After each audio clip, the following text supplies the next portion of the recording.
Welcome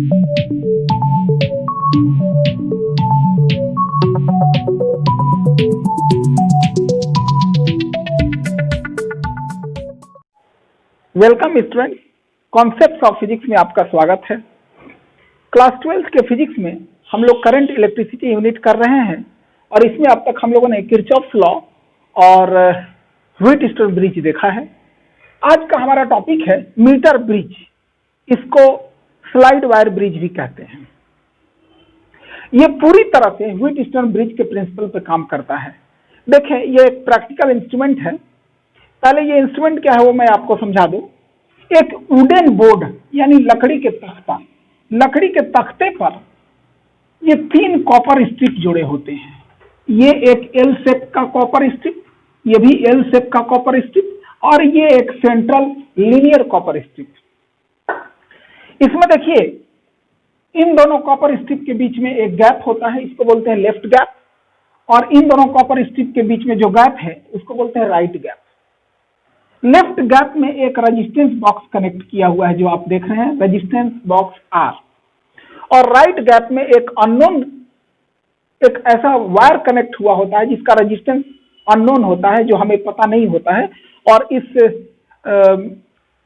metre bridge के द्वारा हमें उसे पता करना होता है। और इन दोनों एल शेप्ड जो कॉपर स्ट्रिप है, इन दोनों के बीच एक 1 मीटर लंबा तार फिट किया हुआ होता है, और इस तार के पैरेलल में एक स्केल होता है 1 मीटर का। ये जो तार होता है रेजिस्टेंस वायर होता है एलवाई का, जैसे मैंगनीन का हो सकता है ये, और जैसा कि मैंने बता ही दिया कि तार की लंबाई 1 मीटर होगी।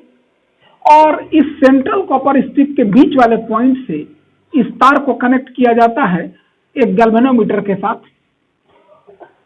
और यहाँ पर जॉकी यहाँ कनेक्शन बनाता है। जॉकी क्या होता है कि जब जॉकी को प्रेस करेंगे तो कनेक्शन हो जाएगा, और जॉकी पर से उंगली हटा देंगे तो ये कनेक्शन, जो यहाँ से कनेक्शन आया है, यहाँ से कट जाएगा। इस 1 मीटर लंबे वायर से इसका कनेक्शन कट जाएगा।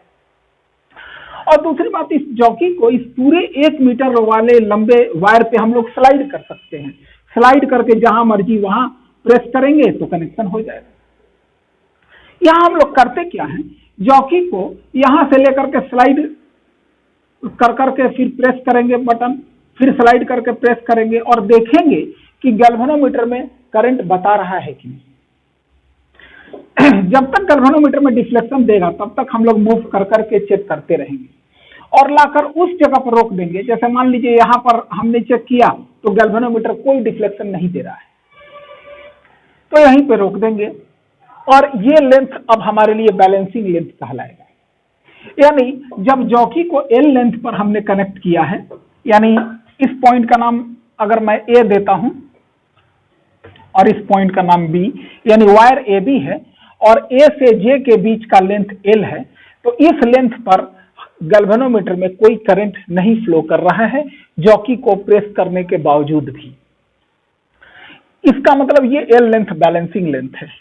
यहां देखिए बैटरी कनेक्ट किया हुआ है।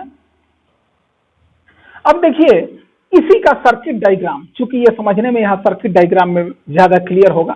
यहाँ देखिए जो रेजिस्टेंस बॉक्स बनाया हुआ है सर्किट डायग्राम में यहाँ दिखाया गया है, अननोन रेजिस्टेंस को यहाँ दिखाया गया है, और ये रहा गैल्वेनोमीटर, और ये जो 1 मीटर लंबा तार है ए बी, वो मैंने दिखा दिया। इस पॉइंट का नाम सी दे देते हैं, और इस पॉइंट का नाम चूंकि यहाँ जे दिया हुआ है, ये रहा सी पॉइंट हमारा।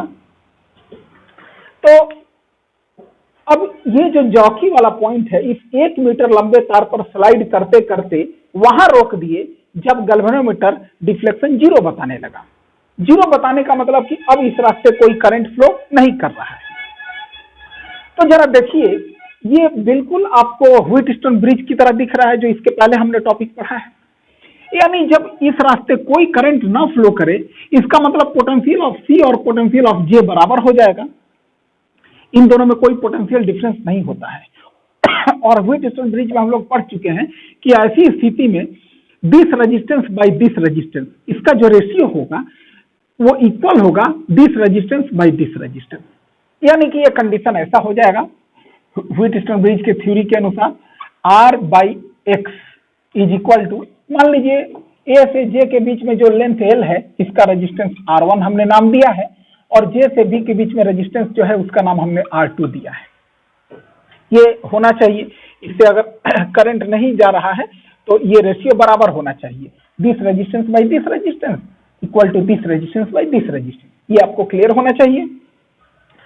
अब चूंकि आप जानते हैं कि resistance of conductor is directly proportional to length, यानी लेंथ ज्यादा रहेगा तो रेजिस्टेंस ज्यादा, यानी इन दोनों में जिधर लेंथ ज्यादा होगा उस पोर्शन का रेजिस्टेंस ज्यादा होगा। जैसे मान लीजिए जेबी का लेंथ अगर ज्यादा है तो जेबी पोर्शन का जो रेजिस्टेंस है वो एजे पोर्शन के रेजिस्टेंस से ज्यादा होना चाहिए, यानी इनका जो लेंथ का रेशियो है और रेजिस्टेंस का रेशियो वो बराबर होगा, यानी कि R1 by R2 is equal to length, this length R1 के तरफ का लेंथ L है और R2 की तरफ का लेंथ 100 माइनस L है। तो देयरफॉर अब यहाँ जो हमारा R बाई X है, यहाँ R1 बाई R2 की जगह पर हम लोग डाल देंगे L बाई 100 माइनस L। ये आपको क्लियर दिख रहा होगा।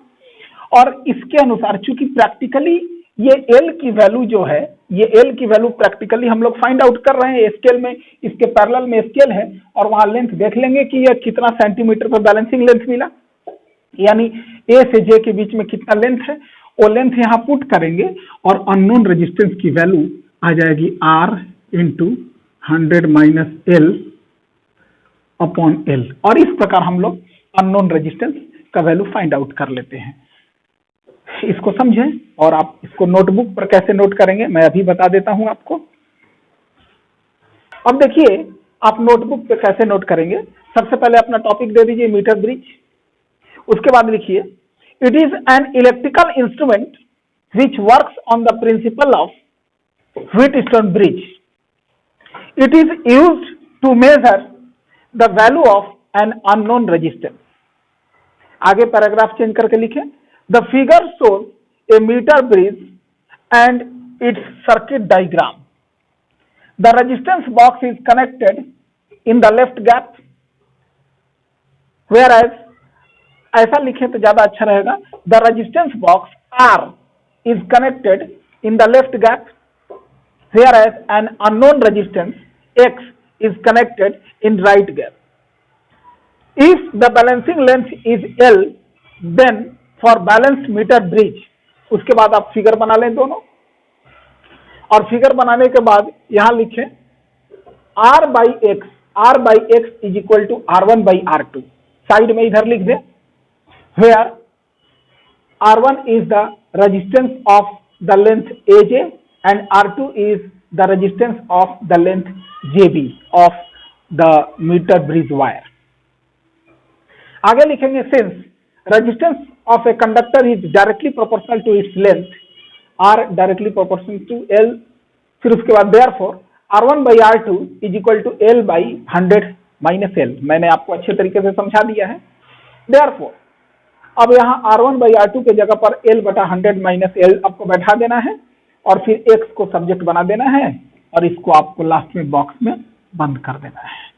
ये सफिशियंट है, आपका टॉपिक कंप्लीट हो जाता है।